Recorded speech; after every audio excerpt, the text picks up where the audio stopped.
Sociedade Digital.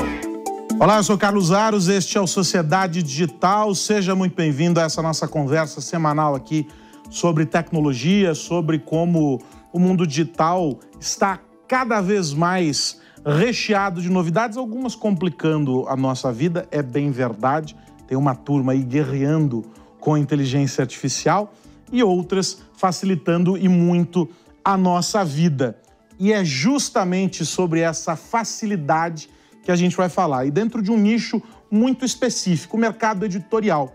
A gente sabe que o universo editorial, ele se transformou muito ao longo dos últimos anos. E até o Brasil, que é um país que não figura necessariamente ali no topo dos maiores leitores do mundo, acabou sendo bastante impactado.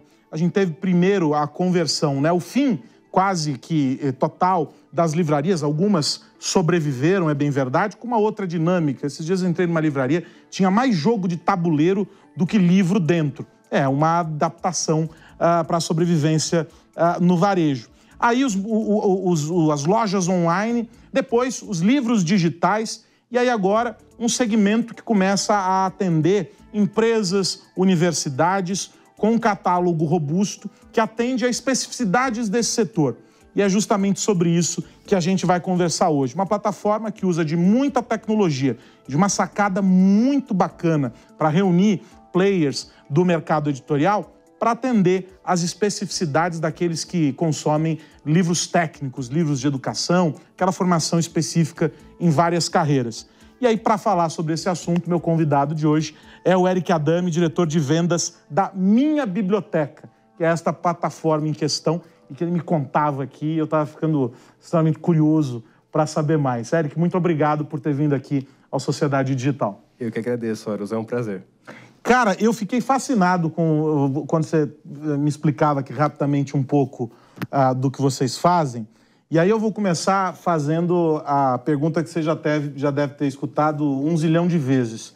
Como é que começa essa brincadeira? Quando é que vocês dizem assim, poxa, podemos facilitar a vida do universitário que carrega algumas resmas de papel na mochila e colocar isso no ambiente digital com todos os recursos que a tecnologia dispõe, mas ao mesmo tempo privilegiando as editoras e fazendo isso de uma maneira em que não levemos para o caminho que o mundo digital lá atrás promovia, que era o da pirataria, né? Os livros digitalizados de maneira criminosa e etc. Vocês encontraram o caminho do bem para ajudar as duas pontas. É isso que a Minha Biblioteca faz. Como é que isso começa? Você descreveu da melhor forma, o caminho do bem que ajuda todos os lados, né? Então, a Minha Biblioteca ela é formada por um consórcio de editoras, ou seja, são várias editoras que se juntaram e elas precisavam de uma solução, de uma alternativa para poder entrar no mercado digital. Só que assim, o mercado digital é caro, né? Ele é caro, ele é complexo, montar um sistema, uma plataforma é muito complexo, tem que ter uma equipe muito grande. Então, sozinhas elas não conseguiam. Elas se juntaram, várias editoras, são as maiores editoras do Brasil, e elas criaram a Minha Biblioteca, que é uma empresa focada mesmo no digital, ou seja, a Minha Biblioteca ela nasce digital. Então, ela é uma empresa que já tem esse ímpeto de tecnologia, um time de programadores e desenvolve muita solução mesmo em tecnologia. E a ideia era justamente permitir o usuário, o leitor, né? Não vou dizer que é o aluno, porque temos sim muitos alunos, mas tem muitas empresas que contratam o nosso serviço para oferecer para os colaboradores terem alternativas de leitura, né? A gente não tem só livro técnico, tem também outras literaturas. E a ideia era... Aliás, esse é um parênteses importante aqui. Importante. Há uma parte do investimento das empresas cada vez maior na capacitação dos profissionais para suprir deficiências, muitas vezes, que a própria formação universitária acaba não alcançando em função de especificidades, ou seja, elas também precisam buscar esse apoio. E muitas vezes se associar a uma universidade acaba saindo mais caro, porque você vai pagar uma nova especialização para o camarada. Eles absorveram isso internamente. E tem demanda? Tem. Tem empresas que contratam o nosso serviço, montam trilhas do conhecimento para o colaborador de uma área específica dele, ele pega livros daquele conhecimento e ele começa a estudar e ler e faz um plano de desenvolvimento individual em cima daquilo. Isso. Muito bacana. Agora me conta uma coisa. A gente está dizendo aqui que você fez... Essa expressão é péssima, mas é a melhor referência. Eu odiava quando faziam isso com o Uber. é a Uber do não sei o quê, é a Uber do não sei o que lá. Mas vamos dizer que aqui nós temos a Netflix dos livros, certo? Isso. Mas mais do que subir esses livros para a plataforma, a partir do interesse conectado das editoras com um mercado que demanda isso, vocês incrementaram esse processo com recursos que visam a melhor experiência de leitura, sim, de consumo desse material. Quem é o leitor hoje desse mercado que vocês atendem e o que ele quer como comodidade e como experiência?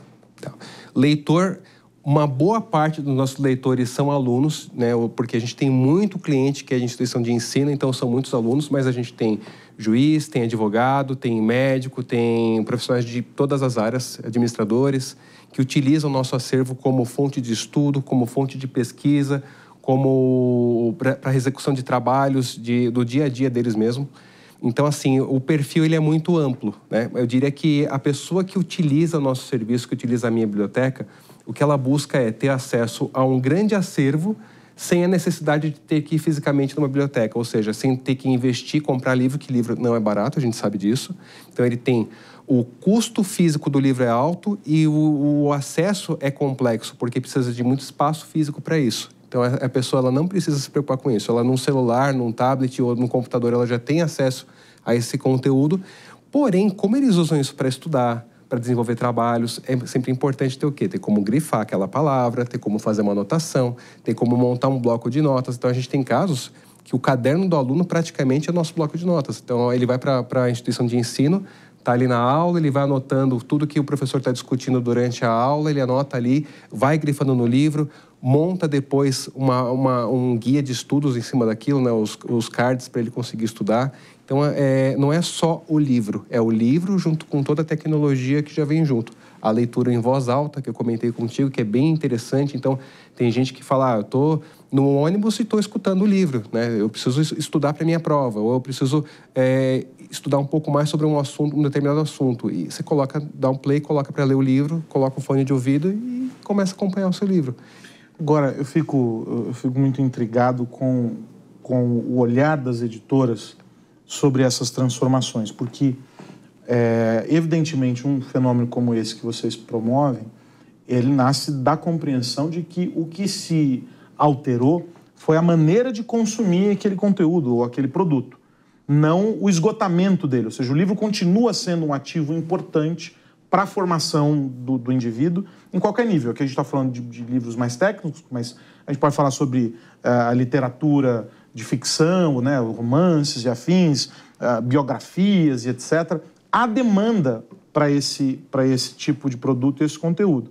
O que se alterou, ainda que, como eu disse no início aqui, o Brasil não esteja entre os maiores leitores do mundo, o que é uma pena. Uma pena. Há demanda para esse tipo de conteúdo. O que alterou foi a maneira de fazer esse consumo. Quais são os indicadores hoje e aí no meio digital vocês podem medir tudo, vocês conseguem entender por onde caminham os interesses desse leitor. O que hoje vocês têm de insumo para ajudar a nortear o mercado editorial a fazer as melhores escolhas também para essa distribuição? Você mencionou, né, o bloco de notas, a possibilidade de grifar, né, eu vi que tem a possibilidade do audiodescrição, né, do livro. Isso. E tal. O que, a partir dessa usabilidade, vocês extraem como insumo para dizer, opa, este é o próximo passo que devemos dar, porque o usuário quer mais esse tipo de material? A gente avalia comportamento do usuário, ou seja, o que o usuário está fazendo no dia a dia ali, qual que é o comportamento dele usando a ferramenta, e a gente avalia também o comportamento dele perante as obras. Então, assim, existe um indicador que a gente utiliza que é visualizações de página, ou seja, quantas visualizações de página de determinado livro tiveram aquela comunidade de leitores. E a gente começa a entender o seguinte, que existem capítulos do livro mais importantes, existem livros que são mais importantes, ou alguns clientes nossos, né, que fazem esse trabalho bastante completo, eles avaliam, por exemplo, será que o professor indicou o livro e a turma adotou? Você consegue ver, você consegue entender se o cara está lendo de fato. Exatamente, se ele está lendo de fato. Então, a gente hoje tem como se aprofundar no comportamento de leitura, tanto de comportamento de ferramenta quanto de conteúdo. coisa que não era possível nos livros físicos, né? Jamais. Basicamente, você pegava o livro físico, sabia se a pessoa pegou o empréstimo do livro ou não. No digital, você consegue entender se aquele livro inteiro é importante ou se tem uma parte dele que é mais importante.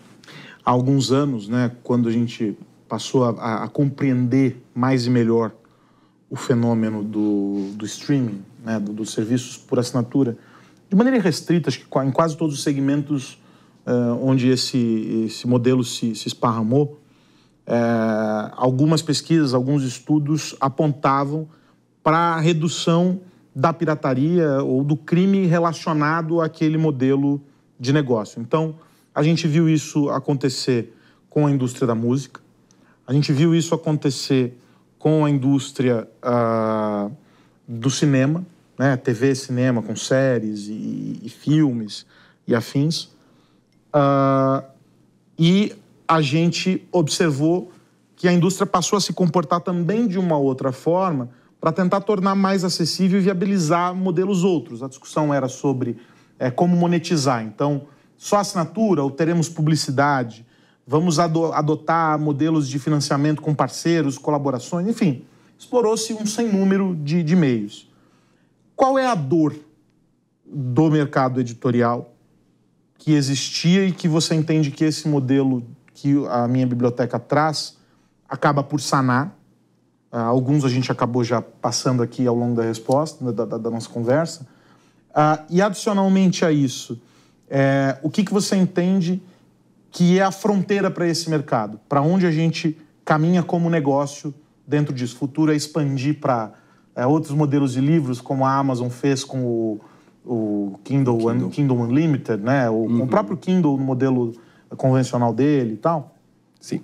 Bom, primeiro ponto é assim, a dor sanada foi conseguir levar os livros ao maior número de pessoas possível, né? Então, a gente tem, historicamente, quando a gente pega aí 15 anos atrás, por exemplo, 10, 15 anos atrás, o acesso era muito mais complexo aos livros, né? Eu mesmo, na minha época de aluno, quando eu fiz faculdade, era caro comprar livro, então eu tinha que comprar os livros, às vezes, usados. O acesso era muito mais complicado aos livros. E hoje, se você pegar as universidades, as maiores universidades do Brasil, elas possuem o nosso serviço para oferecer para todos os alunos, ou seja, elas têm essa facilidade de oferecer a um aluno sem a necessidade de ele ter que recorrer a um livro emprestado, ir na biblioteca da faculdade ou comprar um livro usado. Como funciona isso? A universidade fecha um contrato com vocês por um valor X que dá direito a licenças para tantas pessoas. É isso? Exatamente isso. E aí ela dá para todos os alunos dela. Esse seria um modelo de um plano corporativo? Plano corporativo. Ou seja, é um acordo especial a partir da quantidade de pessoas que vai acessar e por aí vai, é isso? Exatamente. E aí, com isso, a gente consegue levar o acesso aos livros a todos os alunos. Então, antigamente, era muito comum as pessoas estudarem com trechos, né? Então, ela pegava um trecho de um livro, Às vezes o próprio professor, né, xerocava e tal, entregava os meus professores na faculdade, busca lá na gráfica ali do lado, e a gente ia lá buscar encadernados os livros que eles xerocavam. E aí a pessoa tinha acesso a um pedaço do conteúdo. Exatamente. É o pedaço que o professor escolhia. Era o recorte dele. É o recorte dele. E hoje não, hoje você tem acesso ao livro. Então o professor ele vai basicamente falar para você, olha, a direção é essa. Esse aqui é o livro e o capítulo que eu estou cuidando agora, que eu estou abordando agora. Mas você está livre para folhear o livro ali. É seu. Você procura o que você quer de informação. Então, democratizou-se muito o acesso aos livros. Eu acho que o digital, o maior ganho que ele teve, né, o maior benefício foi tornar acessível a pessoas que, às vezes, não é nem só questão de financeira, mas a questão geográfica, tá? A pessoa mora num lugar muito distante e livro custa caro para transportar, ele é pesado. Sim. Então, a logística é cara. Ainda mais esses, né, mais técnicos. Exato. E a logística é cara. E a pessoa, às vezes, só tem um acesso ao livro porque ele é digital. Muito legal isso. E pro usuário, pessoa física? Como funciona o modelo? Tem planos de assinatura? Tem. Como que é o modelo de vocês para essa turma? A gente tem planos de acordo com a área de atuação, ou seja, eu estou numa área de ciências sociais aplicadas, uma área gerencial, ou sou um médico. Então, a gente tem planos de acordo com a área de atuação da pessoa. Não é como se ele fosse acessar o catálogo inteiro. Ele adquire o acesso ao catálogo segmentado da área dele. Exatamente, segmentado. E aí ele tem acesso a todas as obras. Então tem plano mensal, trimestral, anual, e aí ele consegue ter acesso, se a gente pegar, por exemplo, um advogado, É muito mais barato ele ter um plano desse anual do que ele ter que comprar alguns livros. Então, para ele sai mais em conta e ele tem o acesso na hora que ele precisar. Então, ele vai montar uma peça, ele basicamente pega o celular dele, consulta o livro mais atualizado ali, porque ele é a versão mais atualizada que a gente tem no digital, e ele vai montar o material dele, o estudo dele, em cima de uma informação atualizada e correta. E a questão do direito de propriedade sobre essas obras? Houve receio durante esse processo? Não, pois estamos digitalizando todo o meu material, ele vai ficar disponível, mas é seguro e tal. Como é que vocês lidaram com isso? Porque o pressuposto é de que se foi digitalizado, está lá, qualquer um pode ter acesso àquele material e pronto. Né? Como que vocês lidaram com essa questão? A forma melhor de lidar, ela sem dúvida alguma, é pensando na tecnologia, tá? Porque a pirataria, ela tem vários caminhos e sempre vai surgir alguma novidade. Da mesma forma que você aumenta a sua tecnologia, alguém vai pensar no contrário, né? Como é que eu faço para criar um artefato que eu vou conseguir piratear alguma coisa? Eu acho que o principal ponto, na verdade, primeiro é a gente pensar na nossa missão, ou seja, a gente está conseguindo levar livros ao maior número de pessoas como isso não era feito antes, né? Então, assim, a experiência de leitura é muito mais confortável, a gente abre possibilidades para o leitor, a gente quer que mais pessoas leiam. E, obviamente, na parte de tecnologia tem um procedimento de segurança que fica trabalhando na plataforma para identificar se a pessoa tem um comportamento suspeito, ou seja, um robô que fica folheando livros, acontece isso, tá? E aí ele identifica, derruba o acesso e começa a analisar essa pessoa separadamente dos demais. Então, a gente consegue entender, de acordo com o comportamento de leitura, um algoritmo ele estuda isso e ele toma uma providência para evitar que isso seja, de fato, alguém tentando piratear. Então, eu diria para você que hoje é até mais seguro o livro digital do que o físico, que o físico você não está vendo o que a pessoa está fazendo com ele. Agora, o digital, a gente está conseguindo acompanhar em tempo real, ou seja, se tiver um comportamento que está inadequado, que não é um comportamento de leitura, a gente identifica e bloqueia o acesso. Eu escuto muita gente dizer que esses livros mais técnicos e tal, eu talvez até faça parte desse grupo em termos, no meu caso, os de comunicação, e eu tenho uma porção deles impressos, físicos, em casa. Ainda estou apesar de ter me especializado na cobertura de tecnologia já há bastante tempo, ainda sou analógico no quesito leitura. Muita mas gente. Mas eu leio bastante no digital e etc. Mas há livros em que eu já li a versão digital e eu compro para ter lá na minha humilde biblioteca a versão física. Mas há uma parte dessas pessoas que migram ou que consomem esses conteúdos mais técnicos, dizendo o seguinte: eu gosto da consulta, eu gosto de poder, dentro de um trabalho que eu vou fazer, poder acessar e procurar referências e etc. Você mencionou o advogado, é muito esse caso também. Uhum. Aí, pensando nessa finalidade, entendendo a inteligência artificial, e aí notadamente a inteligência artificial generativa, como esse grande copiloto de todos nós, esse é um recurso que, cedo ou tarde, invadirá esse universo. Como é que vocês têm lidado com essa relação com o IA, também como um copiloto nessa experiência de leitura, entendendo essa especificidade do nicho em que vocês atuam? Joia. Já está invadindo, tá? Já chegou. É tarde demais. Já chegou, é um tsunami, ninguém breca ele. É inevitável. Eu acho que tem algumas coisas que são inevitáveis. O que a gente tem que pensar é assim: como é que eu uso a tecnologia para oferecer um serviço melhor? Eu acho que basicamente tem que ser essa mentalidade, né? A inteligência artificial não está substituindo, ela tem que agregar, né? Então, como é que eu agrego valor ao meu serviço? Então, por exemplo, hoje eu tenho mais de 15 mil obras. Se eu conseguir usar a inteligência artificial para fazer uma busca mais avançada e mais aprimorada, eu vou oferecer um resultado melhor para o meu leitor. E ela consegue fazer isso com maestria, né? Então, são alguns recursos que a gente, inclusive, pensa em futuro em minha biblioteca. Realmente ter a inteligência artificial fazendo tarefas que complementem o nosso trabalho. Então, uma busca avançada e muito mais completa, uma leitura mais natural. Então, se a gente pegar a leitura em voz alta de uma inteligência artificial dessas últimas que lançaram agora, é quase uma pessoa lendo. Então, assim, a experiência é muito mais prazerosa pro leitor.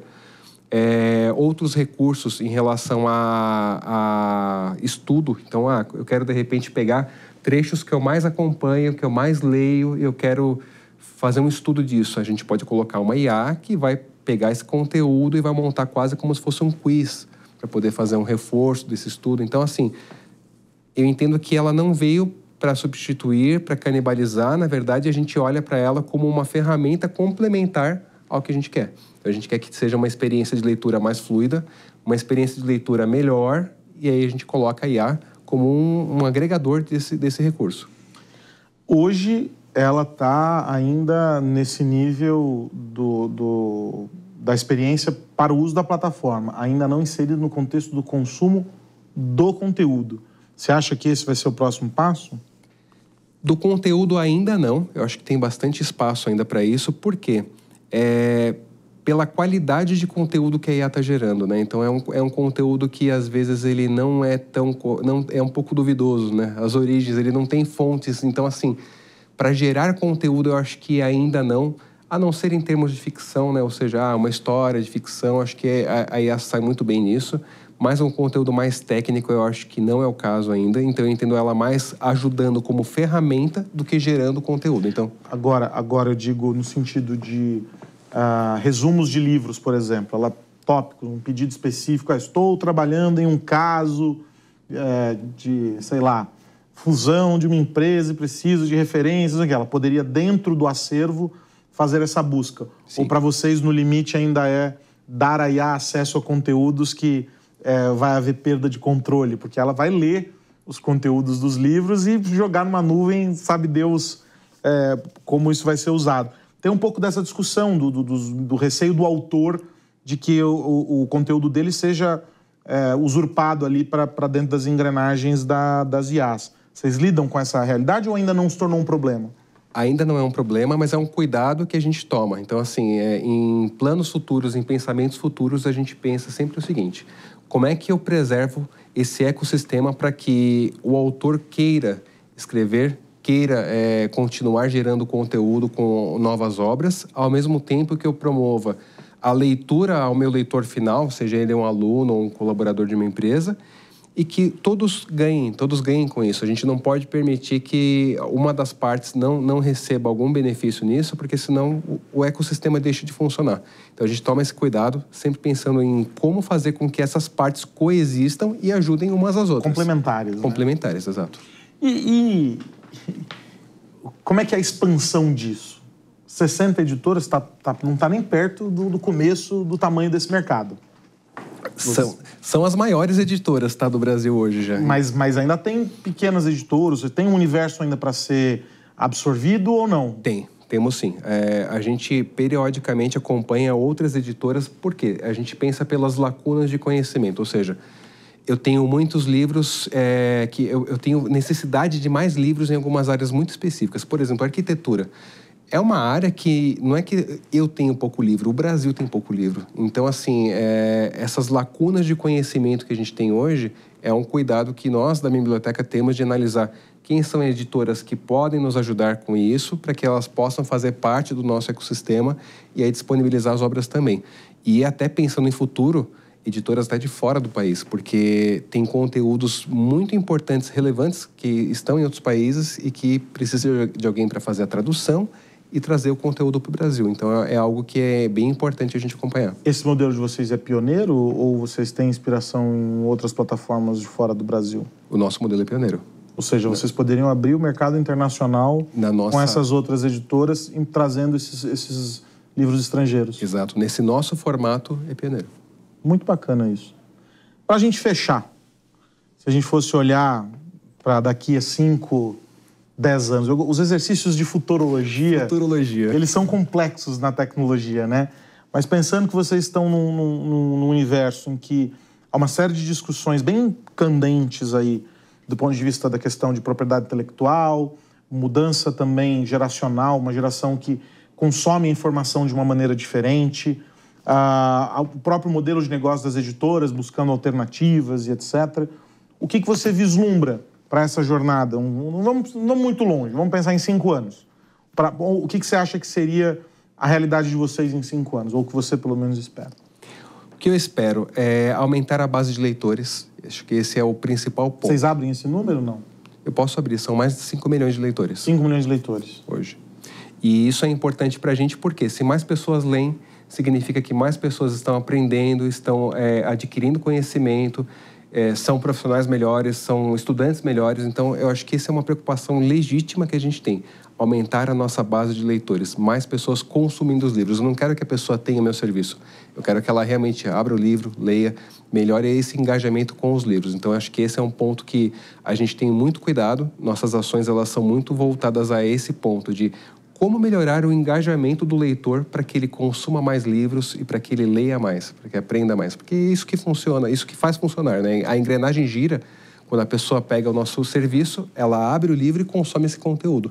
Não basta ter o serviço, ela precisa consumir o conteúdo de fato. Então, acho que esse é um ponto importante. E pensando em futuro, sem dúvida alguma, como é que a gente pode preencher todas as lacunas de saber e do conhecimento. Que eu acho que esse é uma preocupação. Expansão do portfólio. Você diz expandir a base de leitores, ainda apostando no modelo B2B2C, ou seja, vocês com as empresas e as empresas conectando com os usuários delas. Principalmente, mas também no B2C também. Eu acho que para os próximos 5 anos eu diria isso, nos dois, B2C e B2B. E aí o exercício é da educação também, né? De levar as pessoas para esse modelo da leitura digital. Exatamente. Não só da leitura digital, viu, Aaron? Pensando na leitura... A leitura de maneira irrestrita. A leitura irrestrita. Eu acho que esse é um desafio, é cultural. A gente percebe que melhorou com a digitalização, mais pessoas passaram a consumir conteúdo que não consumiam antes, pela facilidade. Só que não é o suficiente ainda. A gente sabe que tem muito espaço para as pessoas lerem. E quando a pessoa lê, ela não está só aprendendo alguma coisa, adquirindo conteúdo. Ela está exercitando o cérebro, literalmente. Exato. Então, ela está fazendo uma interpretação do que ela está consumindo de conteúdo. E isso é importante para ela pensar melhor, para ela abrir os horizontes, para ela ser uma pessoa mais rápida até nas decisões que ela toma, mais assertiva, né? Então, eu acho que melhorar o engajamento de novos leitores é muito importante. Então, olha, o convite deste Sociedade Digital para você que nos acompanhou aqui no rádio, na TV e na internet é o seguinte: leia. E vamos partir da seguinte premissa: não importa por onde você vai começar, se é pelo papel, se é pelo celular, pelo tablet, pelo computador, leia. Ler já é um pressuposto de que você vai falar melhor, você vai pensar melhor, ou seja, a leitura ela transforma. E aí aqui uma dica muito bacana, a minha biblioteca. Mais do que a gente investigar esse modelo de negócio e como a tecnologia faz com que o mercado editorial dê esse salto, acho que é um convite também a mostrar que o mercado editorial está vivo. Sim. E que tem muita oferta, tem muito conteúdo em busca de leitores, né? Nesse caso não são nem os leitores em busca desse conteúdo, é o conteúdo ali parado, esperando que os leitores cheguem. E esse conteúdo, uma parte importante dele, está sendo curada ali pela minha biblioteca, a empresa da qual o Eric Adami é diretor de vendas, e ele esteve conosco aqui neste Sociedade Digital. Eric, muito obrigado pelo papo, pela presença e uma boa sorte nessa sua jornada. Muito obrigado, foi um prazer. E olha só, quero dizer a você que deve estar aí se perguntando: meu Deus, onde está André Miceli? Carlos Aros brotou do nada. André Miceli está curtindo um merecido descanso e retorna em algumas semanas. Neste período, você e eu temos um encontro marcado aqui na Jovem Pan. Nós estaremos juntos no Sociedade Digital. Então, portanto, a gente se vê na semana que vem. Tchau, tchau. Sociedade Digital. A opinião dos nossos comentaristas não reflete necessariamente a opinião do Grupo Jovem Pan de Comunicação. Realização Jovem Pan News.